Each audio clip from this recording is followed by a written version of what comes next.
Top 5টা porn site প্রতিদিন 20 কোটি বার ভিজিট হচ্ছে। টপ 5টা পর্ন সাইট তো বহু অগণিত পর্ন সাইট আছে। মানে অনলাইনের কন্টেন্টের মধ্যে আমি যদি ভুল না হয়ে থাকি 60% কন্টেন্ট হচ্ছে পর্ন, আরও বেশি হতে পারে। এবং সেখানে মানে টপ 5 পর্ন সাইট 20 কোটি বার ভিজিট হয় প্রতিদিন। হ্যাঁ, এবং 13 থেকে 24 বছর বয়সী, 13 থেকে 24 এই বয়সী মানুষ, তাদের মধ্যে 64% সপ্তাহে কমপক্ষে একবার পর্ন দেখে। সপ্তাহে কমপক্ষে একবার ইন্টারনেটে তারা পর্ন খোঁজে, কমপক্ষে।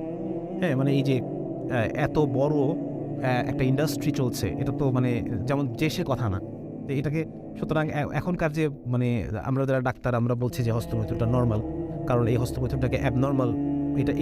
এই রিসার্চ, যদি কেউ এটা রিসার্চ করে প্রমাণ করে যে হস্তমৈথুন খারাপ, এই রিসার্চ কোথাও ভাত পাবে না, এটা কোনো জার্নালে ছাপবে না, এই রিসার্চের জন্য কেউ কোনো ফান্ডিং দেবে না, ঠিক আছে না? সুতরাং এই ধরনের রিসার্চ আশা করাটা বোকামি।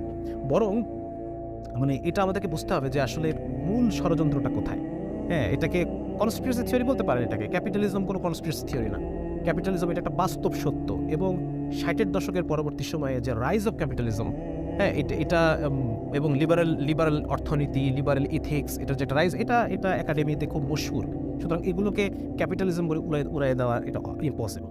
তো যাই হোক, মোট কথা এটা যে আমরা আলোচনা করে দেখলাম যে আসলে মূলত এই যে হস্তমৈথুনটাকে খারাপ মনে করা, এর থেকে এখন আমরা ভালো মনে করছি, এটা পুরোপুরিভাবে এর পিছনে দায়ী একটা ব্যবসায়িক একটা মানে কি বলা যায়, তাদের ব্যবসার জন্য আমি আমার মনকে বিসর্জন দিচ্ছি, তাদের ব্যবসার জন্য আমি আমার শরীরকে হুমকির মুখে ফেলতেছি, তাদের ব্যবসার জন্য আমি আমার যেই পারিবারিক জীবনের যে শান্তি, সেই শান্তিটাকে নষ্ট করতেছি। কিভাবে আমরা এই পয়েন্টে আসি? মানে পুরোটাই হচ্ছে তাদের ব্যবসার জন্য। আজকে আপনি পর্নোগ্রাফি অ্যাডিক্টেড, এর মানে কি?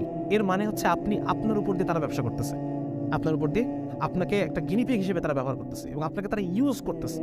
আপনাকে ইউজ করে তারা তাদের মুনাফা উঠাই নিয়ে চলে যাচ্ছে, ঠিক আছে না? সুতরাং আমরা যারা পর্নোগ্রাফি অ্যাডিক্টেড, তারা এই ওয়েস্টার্ন ক্যাপিটালিস্টিক যে একটা কালচার, এবং এই যারা বড় বড় পুঁজিপতি, তাদের হাতে আমরা বন্দী। হ্যাঁ, তারা আমার জীবনকে শেষ করে ফেলছে, আমার যৌবনকে শেষ করে ফেলছে, আমার পারিবারিক জীবনকে শেষ করে ফেলছে। সুখ কাকে বলে এই বিষয়টা মানে আমাকে বুঝতে দিচ্ছে না। হ্যাঁ, প্রকৃত সুখ কাকে বলে, প্রকৃত পুরুষত্ব কাকে বলে, পারিবারিক জীবনের সুখ কাকে বলে, অন্তরের প্রশান্তি কাকে বলে, এই বিষয়গুলো তারা আমাকে বুঝতে দিচ্ছে না, শুধুমাত্র তাদের ব্যবসার জন্য। সুতরাং আপনি যদি নিজেকে বাঁচাতে চান,